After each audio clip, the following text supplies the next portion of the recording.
Les contes divins sont toujours justes. Tout est compté par Dieu. Tout est donné, prêté, offert par Dieu. Il ne peut pas y avoir de spoliation. Il ne peut pas y avoir de trop ou de pas assez. Même si en apparence c'est le cas. Bon, si dans le vécu, ça peut être vécu comme ça. Mais il faut savoir que tout est compté jusqu'au moindre cheveu. Jusqu'au moindre cheveu. Qui fait que on ne peut pas avoir trop reçu ou manquer comme quelque chose d'injuste. Quelque chose qui ne serait pas juste. Mais comme nous, on aime beaucoup faire les comptes seulement sur une période de temps, seulement comme on veut, seulement en considérant cette vie ou un moment de vie, on peut avoir l'impression que c'est le cas, qu'il y a eu un défaut, qu'il y a eu un manquement, qu'il y a eu une injustice. Encore une fois, d'un point de vue spirituel, je parle bien du point de vue spirituel, ce n'est pas possible. Mais d'un point de vue personnel, d'un point de vue du vécu, d'un point de vue de l'idée personnelle, c'est très possible. Mais c'est une vision courte, c'est une vision partielle, c'est une vision intéressée, une vision qui ne tient pas compte du début du spectre, du début à la fin des temps, qui ne tient pas compte du déroulé du début de cette création à la fin de cette création. Ce qui fait que nous en déplaise, tout est compté. L'argent, les moyens, l'argent, l'affect, l'amour, la santé, l'énergie, tout ce qu'on veut. Qui fait que l'âme divine, quand elle vient sur Terre, à l'école de la Terre, elle vient avec tout ce dont elle a besoin pour réaliser son projet spirituel. Elle ne vient pas avec ce que notre personnalité voudrait. Ce que notre personnalité voudrait pour remplacer le travail spirituel et pour faire ce qu'on n'a pas à faire, pour vivre ce qu'on n'a pas à vivre. Ce qui fait donc que tout ce qui se passe est juste. Tout ce qui se passe est nécessaire. Tout ce qui doit se passer d'important pour notre âme divine, pour son progrès, va s'accomplir avec les moyens que nous avons.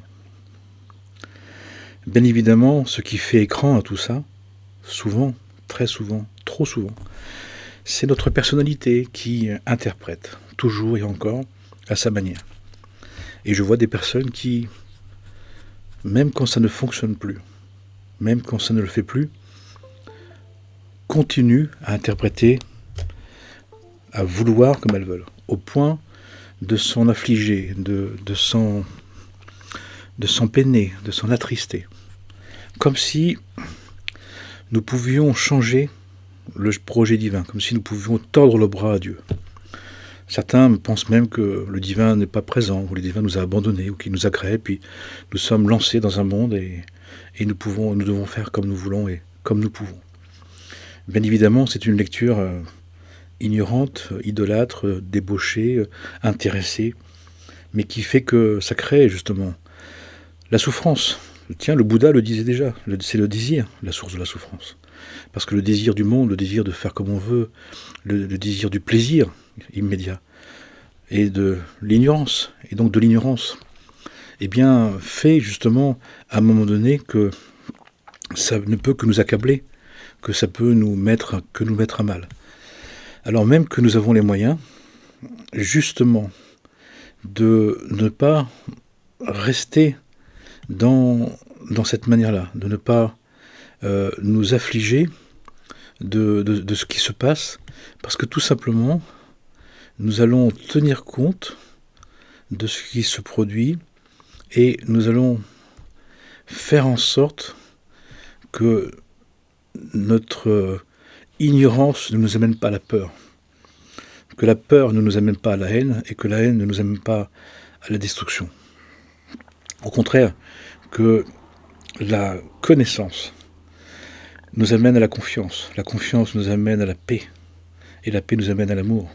Et c'est tout le projet du divin. Mais pour cela, nous devons comprendre et réintégrer le fait que le divin est parfaitement bon, est très bon, juste et très juste, et qu'il nous met à disposition tout ce que nous avons besoin, tout ce dont nous avons besoin pour réaliser notre projet spirituel, le projet de notre âme divine, le projet supérieur. Mais si nous avons un autre projet, parce que cette part de libre arbitre que nous avons peut faire que pendant un certain temps, nous pouvons choisir des voies de côté, une idée de soi, une version de soi qui, justement, voudrait se suffire à elle-même, voudrait se servir à sa manière de ce qui lui est mis à disposition. Comment on sait qu'on n'est pas sur le bon chemin? C'est qu'on n'a pas les moyens de le faire. C'est qu'on ne trouve pas sur ce chemin, on n'a pas la connaissance nécessaire. Et qu'on veut l'imposer, se l'imposer et l'imposer. Qu'on veut que ça soit que comme ça. Et que si c'est pas comme ça, on est mal. On a peur, on a de la haine, on a de la violence, de la destruction. Ça signifie qu'il y a une toute-puissance, qu'il y a une injonction sur soi-même, une injonction sur la vie, une injonction sur Dieu, une injonction sur les autres. La caractéristique de quelqu'un qui est sur son chemin, c'est qu'il sait que quelle que soit la formulation de son chemin, il disposera de ce dont il dispose. Il aura avec justesse, avec justice, ce qu'il doit avoir et ce qu'il ne doit pas avoir. Qu'il est en train d'accomplir son projet spirituel, quelle que soit la formulation. Ce qui fait qu'on ne quitte pas la paix, on ne quitte pas la confiance, on ne quitte pas l'amour, tout simplement. Ça donne une référence claire. Mais si on veut imposer, si on veut tirer sur les fleurs pour les faire pousser plus vite, si on commence à mentir, à raconter des bobards, à trahir, à se débaucher, à trafiquer, on est sûr et certain qu'on n'est pas sur le bon chemin. Bien évidemment, le divin, dans son immense sagesse, dans sa puissante miséricorde, dans son infinie compassion, eh bien, nous est toujours prêt, quand on se rendra compte qu'on est dans l'erreur, qu'on est dans une impasse, non pas dans un labyrinthe qui nous amène au centre de l'être, mais dans un dédale qui nous en extrait et qui nous en éloigne jusqu'à l'abîme, jusqu'à être dans l'égarement. Il viendra nous chercher pour ne pas rentrer dans la perdition, pour ne pas être le fils de la perdition, ni la fille de la perdition. Mais bien évidemment, ça ne passe pas sans perte et fracas, sans douleur, sans hécatombe, sans peine, sans souffrance, sans blessure. Mais on peut s'en passer. Le chemin droit, le chemin étroit, droit, le chemin du milieu, la voie du milieu, fait que tout en désirant, tout en voulant, tout en expérimentant, tout en désirant une forme, tout en voulant une forme, une manière de faire les choses, une envie, on ne quitte pas les valeurs divines. On les applique, on y tient. On veut la paix, la confiance et l'amour. Et si sur notre chemin il n'y a pas la paix, la confiance et l'amour, c'est que nous sommes sur un chemin de traverse. Nous sommes sur un chemin qui n'est pas le juste et bon chemin, le juste et vrai chemin. Ça donne un référentiel clair et net. C'est peut-être pas plaisant à savoir, entendre, c'est peut-être pas... Vous serez d'accord ou pas d'accord, ça vous regarde. Je n'en ai rien à faire de comment vous prenez les choses, ça vous appartient. Mais la vérité, c'est la vérité, les enseignements, ce sont les enseignements. Et à chacun, ensuite, de se placer, de se positionner par rapport aux enseignements. De la même manière, ces vidéos ne sont pas faites pour expliquer ces enseignements d'où ça vient. Il suffit d'étudier suffisamment, et ça appartient à chacun pour pour comprendre ce qui est dit.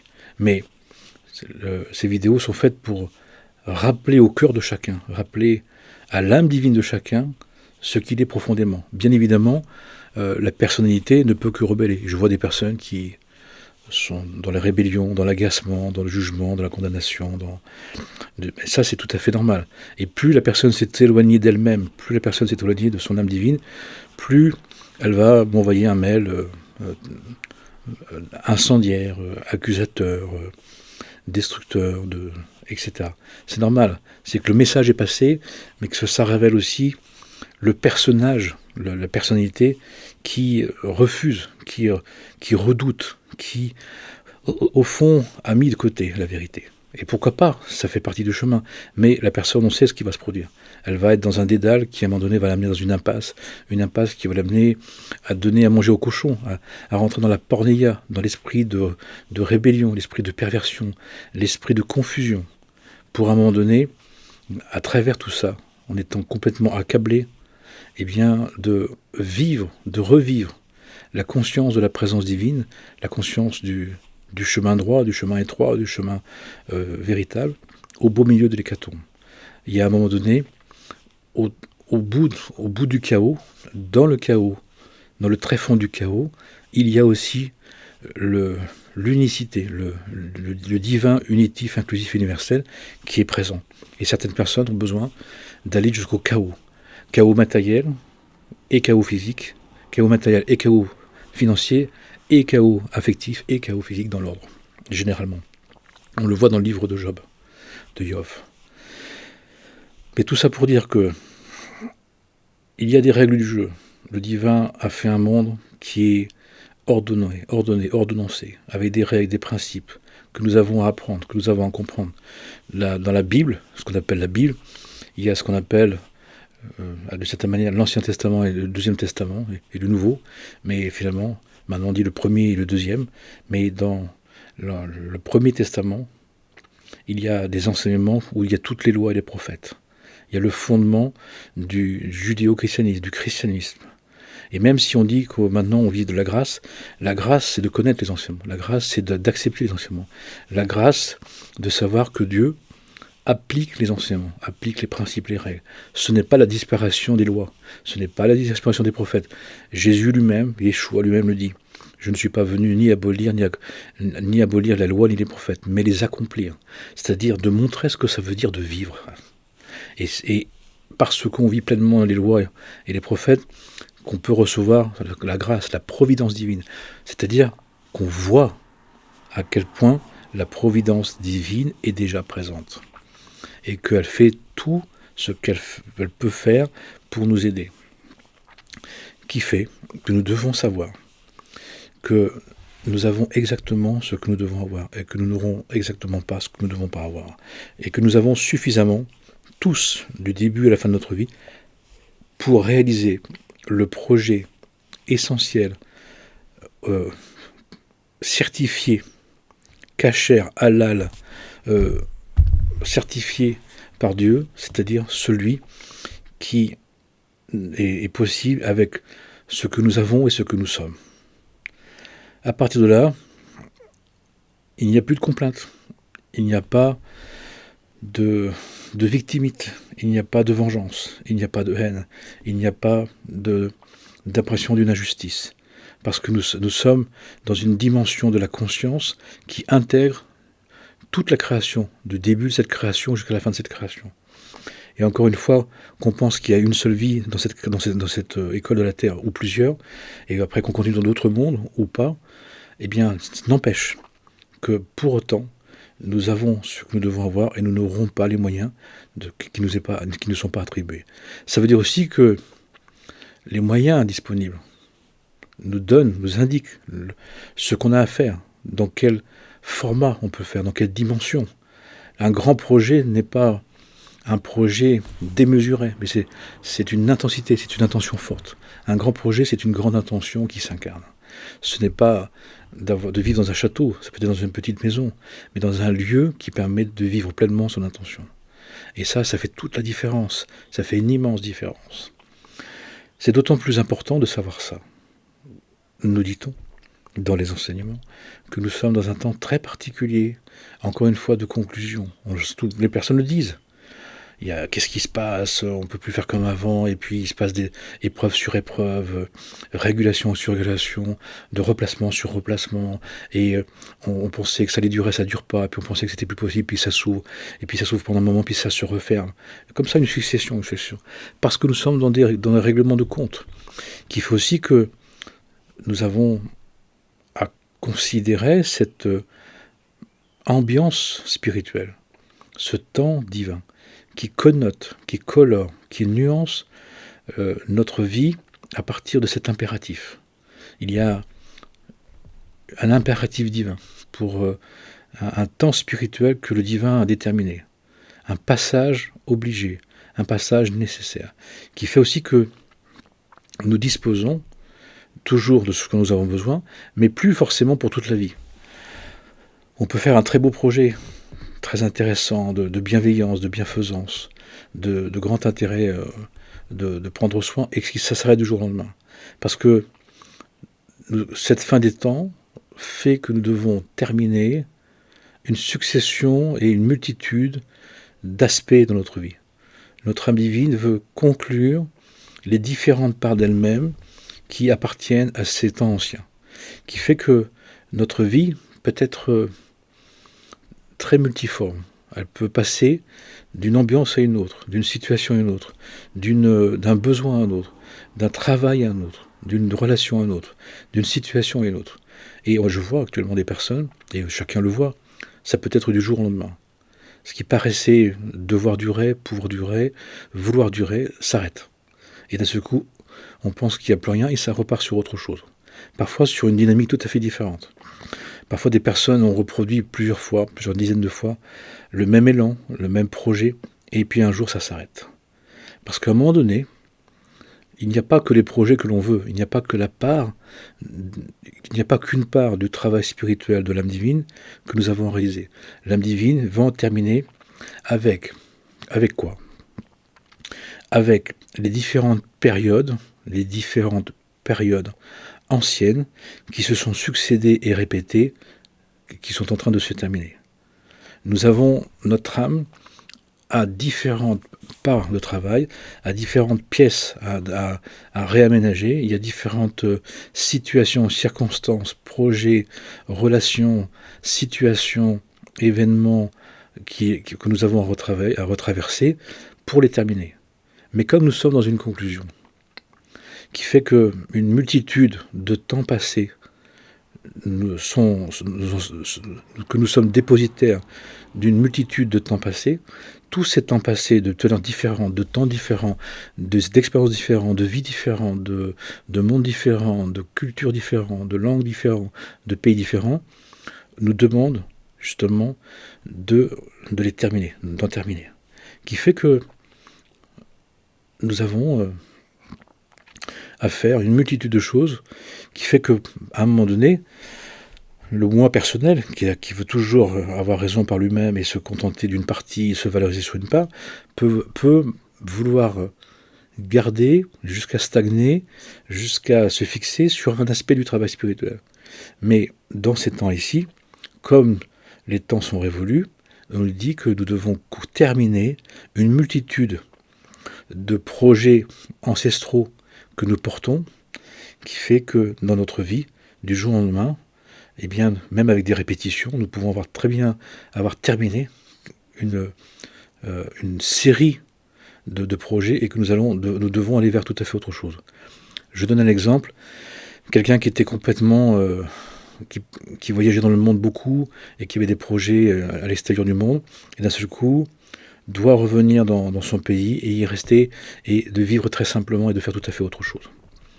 Certains sont dans des transmissions, certains sont dans des enseignements, certains sont dans des projets, et puis d'un seul coup, ça s'arrête. D'autres, ils étaient tranquillement chez eux, on leur demandait rien, on ne s'en occupait pas, on ne savait même pas qu'ils existent, et d'un seul coup, il y a une visitation, il y a une prise de conscience, il y a une révélation qui font qu'ils sont poussés à dépasser leur monde habituel, ce qu'ils avaient mis en place, à le changer, à transformer, à le perdre, à l'oublier pour passer tout à fait autre chose.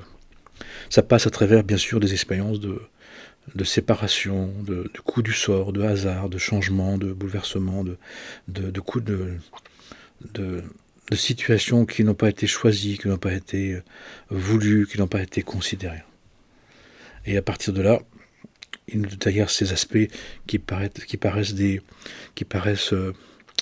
situations involontaires, inacceptables, incongrues, inadmissibles, il y a différentes parts de notre âme divine qui a besoin d'être accueillie impérativement, puisqu'on ne peut plus les reporter, puisqu'on dit qu'on ne peut plus les reporter et que l'on doit prendre en compte.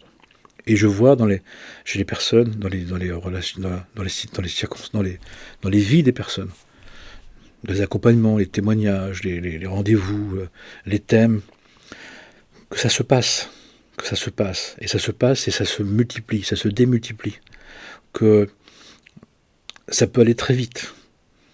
Je vois des couples qui se forment, ils ont un enfant, ils se séparent, et chacun passe à autre chose. L'un retrouve quelqu'un d'autre fait un enfant, l'autre part par l'autre bout du monde, et est pris par une activité. Et puis après ça revient, et puis ça n'arrête pas. Parce que notre âme divine est tellement gorgée, tellement porteuse de beaucoup de dimensions ancestrales qui se sont succédées et qui veulent terminer, qui veulent se conclure, que ça veut dire que dans notre vie, il n'y a plus un seul aspect de notre âme divine qui devient principal et qui reste toute la vie. Donc nous devons le savoir. Ça s'exprime sur des changements de métier, des changements de vie, des changements d'opportunités, des situations alors, qu'on peut choisir, qu'on peut provoquer, qu'on peut oser mettre en route à tout âge. Je vois des personnes à tout âge qui commencent une toute nouvelle vie dans des circonstances incroyables et qui vivent une deuxième, une troisième, une quatrième partie de vie incroyable. Mais dans tous les cas, il faut le savoir que ça existe, que c'est nécessaire, et que de toute façon, c'est en train de se passer.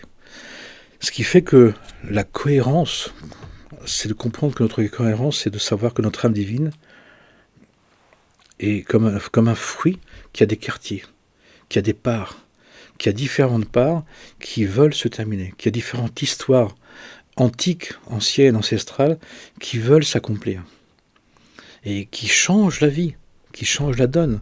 Quelqu'un me disait que elle a été obligée d'accompagner quelqu'un à un voyage pour un décès, pour un enterrement, et elle a rencontré quelqu'un là-bas. Et sa vie a complètement été bouleversée. C'était une femme au foyer, tranquille, elle était bien heureuse, mais il y a une rencontre qui se fait. Quelqu'un d'autre on lui propose, parce qu'elle ne sait pas quoi faire, on lui propose de changer complètement de métier. Elle était tapissière, elle devient chauffeur poids lourd. C'est incroyable. Etc., etc. Des personnes qui ne savaient pas trop quoi faire, quelque chose, puis elle aime bien faire du pudding. Et bien elle commence à faire du pudding, puis on lui en demande. Et d'un seul coup, ça devient une petite entreprise familiale. Etc. Il y en a plein comme ça, plein de choses. Mais c'est extraordinaire. Mais ça veut dire que la cohérence n'est plus la même cohésion, que la continuité n'est pas sans une multitude de versions qui se suivent, qui se succèdent, qui s'entrechevêchent, qui s'entrelacent et qui font comme un tissage, comme une corde, comme un cordon. C'est une merveille. Mais il s'agit de se mettre dans cette disponibilité d'esprit, dans cette disposition d'esprit. Parfois, on a pu vivre longtemps dans un lieu et à un moment donné, tout s'arrête. Tout s'arrête. Qu'on doit vraiment tout changer. Et d'autres, c'est d'approfondir une situation, de revenir dans une situation, d'être obligé de revenir dans une maison familiale parce qu'il n'y a plus d'autres moyens, de changer complètement de manière de manger, de consommer, de vivre. Quelqu'un qui était très à la ville, qui trouve le seul endroit dans une campagne complètement perdue et qui découvre quelque chose d'elle-même qu'elle ne connaissait pas. Bref, une multitude d'événements, de situations qui fait que nous avons ce que nous devons avoir, premier point, pour vivre ce que notre âme dans notre génération, nous tous, nous sommes venus terminer et nous avons un certain nombre de choses à terminer. plus ou moins une multitude de choses déterminées, de plus ou moins de grande quantité, de grande envergure, de grande capacité. Donc sachons-le et ne soyons pas surpris. Ce qui fait aussi que on peut sentir, les personnes le disent, qu'à un moment donné, elles sentent, ou elles ressentent, elles perçoivent en elles qu'elles ont fait ce qu'elles devaient faire dans cette situation, dans cette circonstance-là, dans cette relation-là, dans cet événement-là. Et que maintenant, il y a autre chose qui les appelle. C'est vrai. Alors avant, on pouvait le déjà sentir, mais on ne le faisait pas forcément. Et puis la vie était plutôt stable, la vie était plutôt tranquille. On pouvait rester. Et certains le font encore. Mais d'autres ne peuvent plus, ils sont poussés. Ce n'est pas autre chose que des parts de notre âme divine qui veulent absolument être entendus, être reçus, être accueillis, être vécus, parce que comme nous sommes de cette fameuse fin des temps anciens et antiques, eh bien, nous avons à repasser par tous ces aspects-là en nous, à travers les événements, à travers des relations, des situations, des circonstances. Amen et Amana, que la Saint-Nom divin nous bénisse, nous guérisse, nous soulage, nous délivre et nous réveille, nous éveille à la volonté unitive, unitive, inclusive et toute universelle, pour que nous puissions être à travers cette multitude d'événements très différents, très particuliers, très vastes, toutes ces nuances de vivre l'unicité.